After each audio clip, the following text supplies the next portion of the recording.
What going on, my people? This is Dylan Barry. This is the Why It Matters podcast, and I am broadcasting all the way live for you in a not live way from my microphone village out in the middle of lovely Agoura Hills, California. Today I'm going to talk about the deadly sins. There's 7 of them apparently. Now, the deadly sins came from Christian theology and Western literature, these vices that were believed to lead to the immortal behavior and spiritual downfall of human beings. Now, these human beings you might be aware of because you are one. Otherwise, you'd be doing other things like chasing rabbits, trying to kill antelope, or maybe eating a worm. Anyway, they were the first formalized by Pope Gregory in the 6th century and later elaborated by thinkers like Thomas Aquinas. Anyway, I don't know why I'm using that voice. It just kind of sounds good, I guess. I had a long night last night, and I sound like I smoked 6 packs of cigarette and a little bit of whiskey, but unfortunately I didn't. I was working. I actually built a cool thing yesterday. It was is a drone machine. Because I'm doing the theme song for this Sasquatch TV show. And I said, okay, how can I do something Sasquatchy and something wholly unique? So I created this instrument. It's like a 6-foot long board with this twine on it. It's like metal cable that I used to, bought from IKEA that you can hang your clothes on. And then I ran it through turn pins like a bass guitar. And then I put some old 1950s humbucker, Jack White approved pickups on there and wired in a cable, plug that sucker in, and you hit it and it goes, it's pretty cool. Anyway, but we're not talking about that. We're talking about sins today on the podcast. Okay, so I'm going to get right to it. Let's talk about this. Pride. The excessive belief in one's abilities and arrogance. Okay?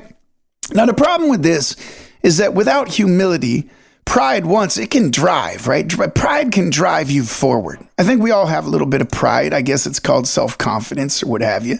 But this is different. This is the erosive pride, the I know better than you thing. The, hey man, what I say goes, okay? Because, I'm smarter than you. Or the thing of like, I deserve to go faster on the freeway than you. Even though I'm behind you and to the right, I'm going to go faster than you because I deserve, because I'm better than you, to be ahead of you. Now, the problem with pride is also you can't let shit go. So somebody that will say you're doing something wrong. If you've got a lot of pride, then you always get butt hurt by it. You're like, no, I'm not, right? And the problem with that is it stunts all forward progress. We've all had to, especially if you're sort of a self-starter, go-getter type dude like me, you always deal with your pride. Because if you weren't that way, nobody would do any shot calling and nothing get done. But the problem is when you're wrong, you've got to admit you're wrong. You also have to look at everybody's opinion and weigh it and decide whether maybe they're right, even if it hurts your feelings, even if it tings and pings your pride, right? So the thing that I struggle with is when I'm dealing with prideful people that are unreasonable. It's okay to have pride. It's okay to get upset even about something if you feel like you were unjustly accused or somebody, did something that hurt your forward progress and anything. But the problem is if you don't have if you're not rational and you're unreasonable and you're prideful, you're freaking useless. Nobody can tell you nothing. And you better make it for yourself because you are not a team member. And as far as I can tell, nobody can do anything alone. So that's the problem.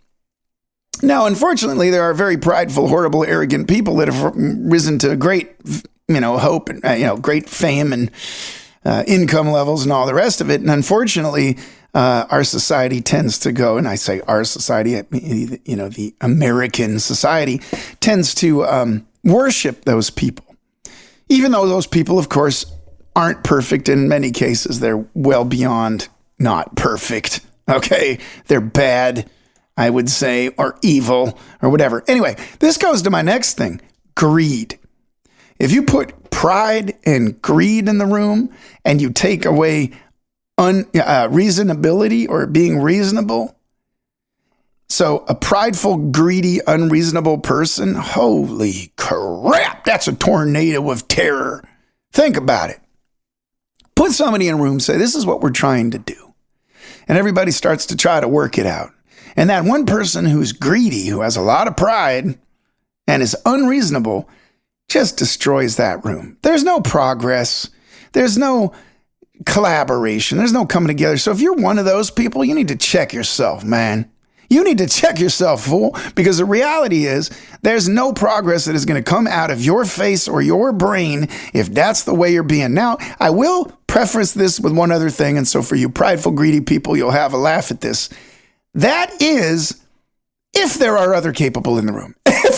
People in the room. If everybody else is a dumbass or nobody else can make a decision or everybody else is just idle, well, then be prideful and greedy and get something done.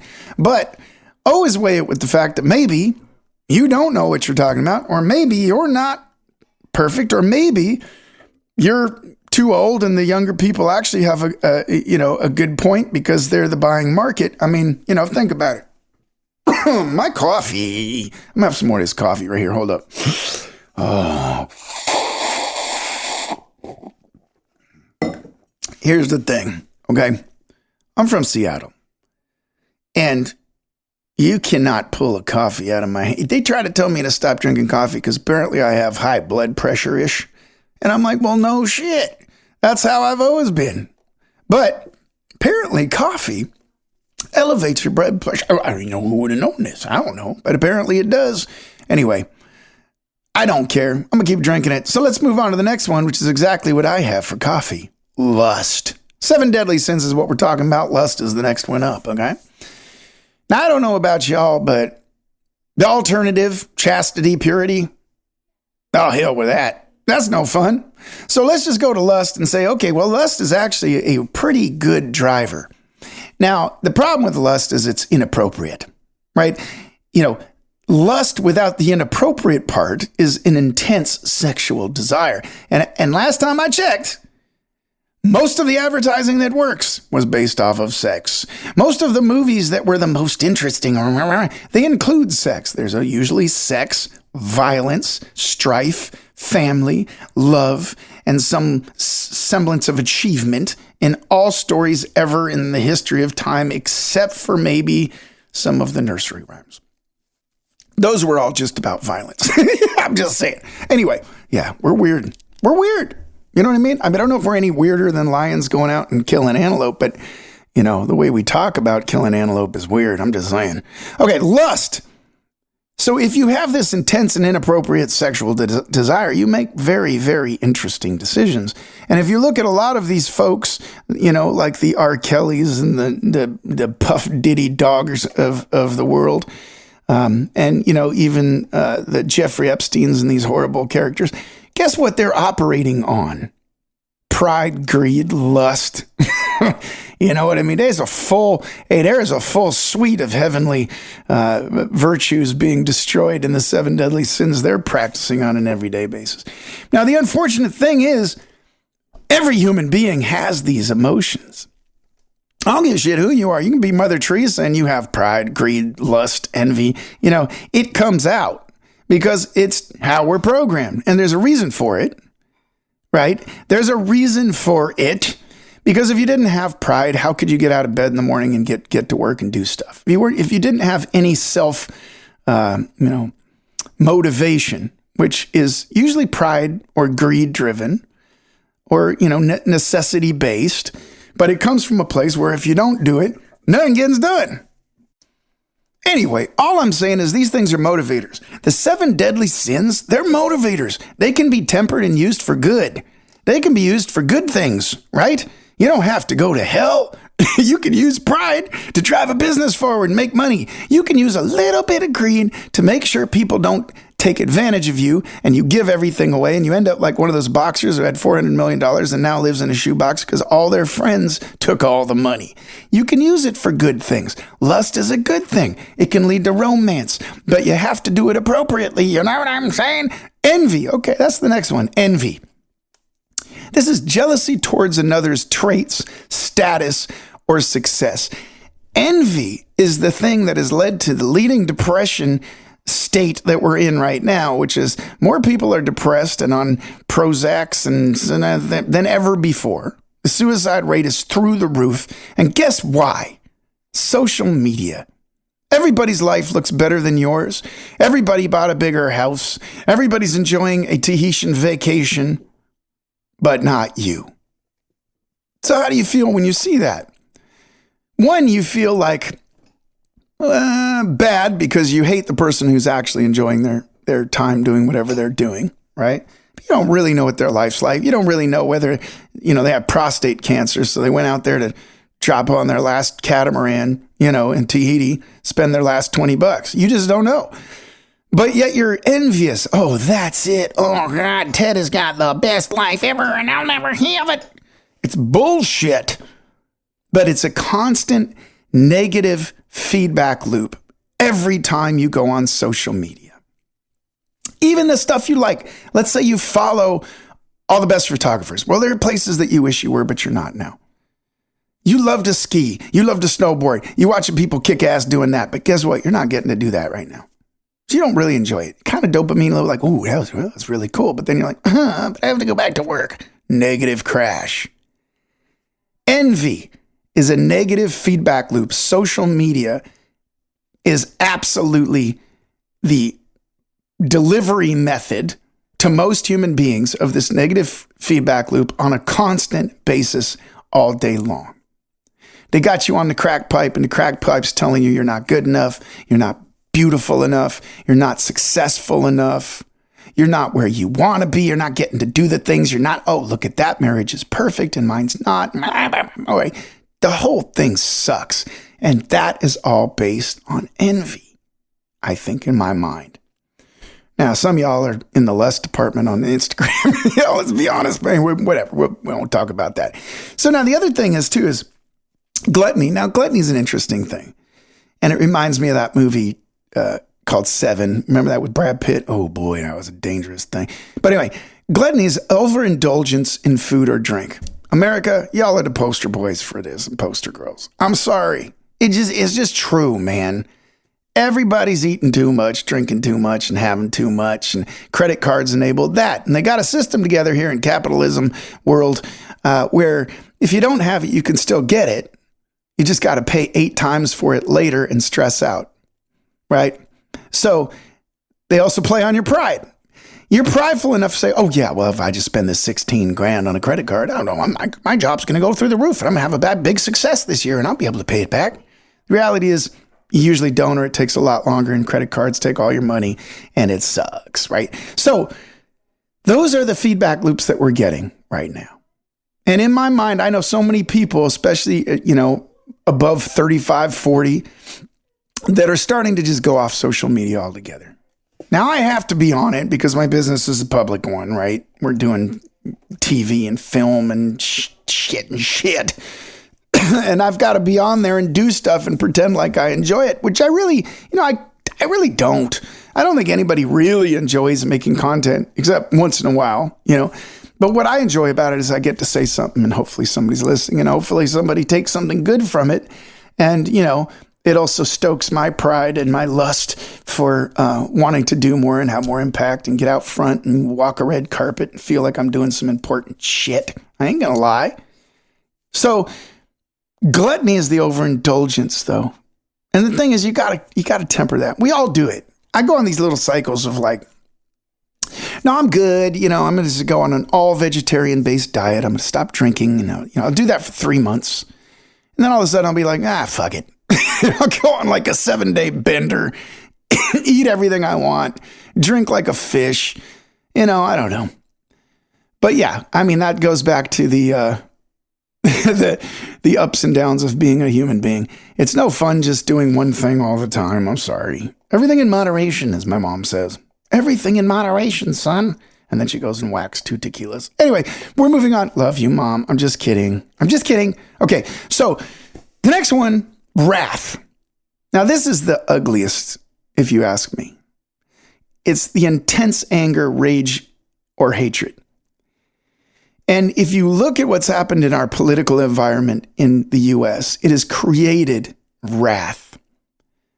It's created division that's making people hate each other, purely for whatever side of the political spectrum they associate with. And the reason for that is that the news on either side and the information on either side is being force-fed and pumping up this terrible feedback loop of all of the worst things that each party's doing. And those things are strongly seated in our human conscious of not wanting those things. Like, if you are pro-family, then abortion is going to make you hate whoever's against that party that believes in that. If you're for freedoms for all folks, LGBTQ, everything, and, then you're going to hate, like deep-seated hate, the people taking those rights away on the other side. And so what you have is wrath. And it's humans divided by a principle that they believe in that is being force-fed and perpetuated by the news that they're watching in many ways that aren't even factual. They're out of context or taken in a different direction. And the ones that are factual are very spiteful. And, people are rising up and beating the crap out of each other because they don't agree, and they're being told to do so by the news every single day. Fight, this is horrible. Look what this horrible thing they did. Before you know it, the whole town's fighting. Imagine that. You're in a small little village. One side says, I don't like this. The other side said, I don't like this. And then they both said, well, then I'm going to hate you because I do like that. And then, well, I'm going to hate you because I do like that. Before you know it, it gets toxic and the whole village is going, screw you. Then you got the Hatfield and McCoys, man. As old as time. Two factions hating each other. And if you look at all these different countries that have had these battles between each other, they were all based on this very thing. And it led to wrath because of pride and greed and envy in some cases too. And that led to destruction. And that's a horrible thing. So if you see yourself starting to do that, pull back. Because I think on the other end of both spectrums, yes, there are things to disagree with for sure. Right. And I got my own opinions about stuff. But you also have to listen. And you also have to go, okay, well, this person can't be all bad. I disagree with that thing that they like, that thing, and maybe a handful of things. But it doesn't mean that everything's bad. It doesn't mean they wouldn't pick you up when you fell down. It doesn't mean they wouldn't save you from your burning house or a car crash if they saw it, right? And it doesn't mean that they're not going to give money to the St. Jude's Hospital. You don't know. You don't know where they stand and what they're about. So I think it's important we listen to each other, and just kind of hear each other out. I mean, you got grievances, whatever, you can deal with that. Now, the last one I'm going to talk about is sloth.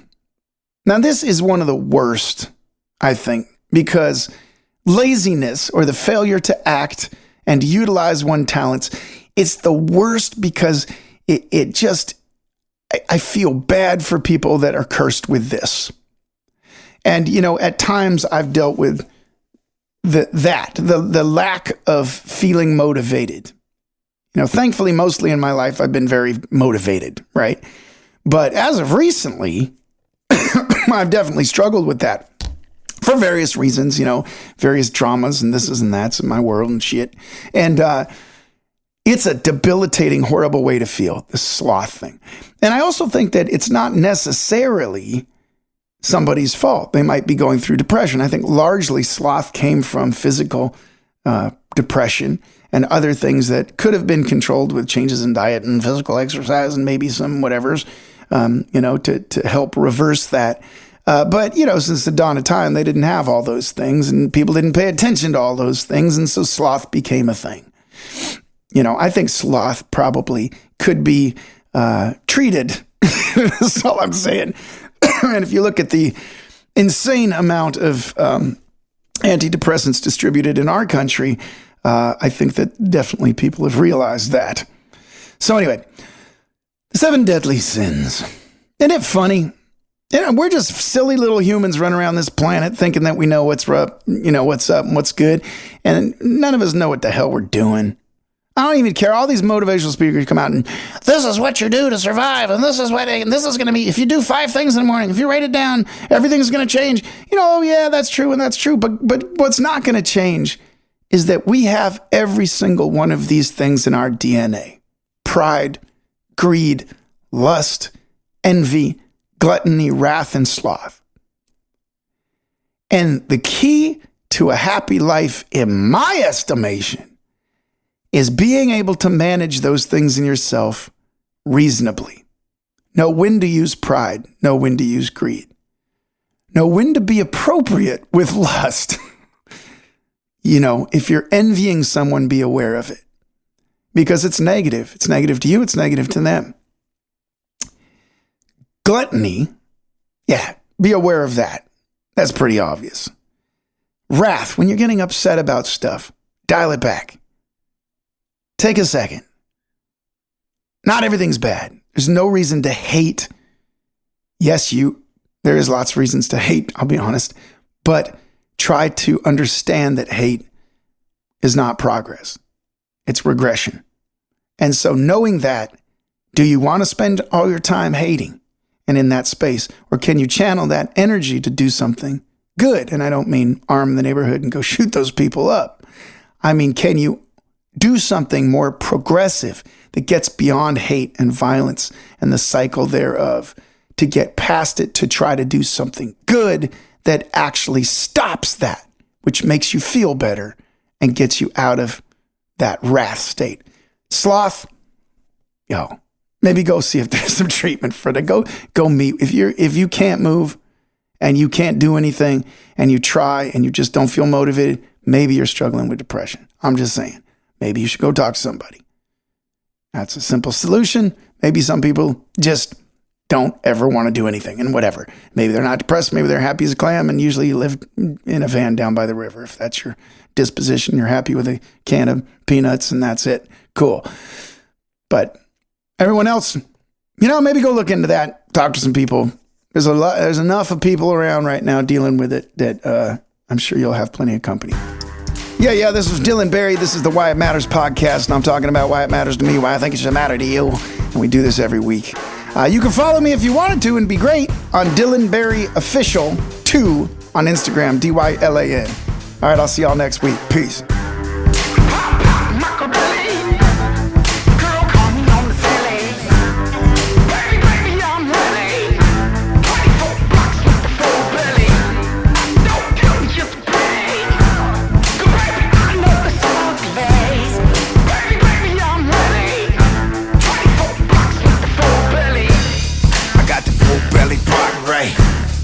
Hold the block down airtight.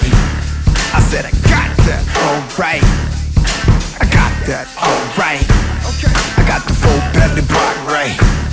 I hold the block down airtight. I said I got that, alright. I said I got that, alright. I got the house packed, black po-po coming every night. And that shit ain't right.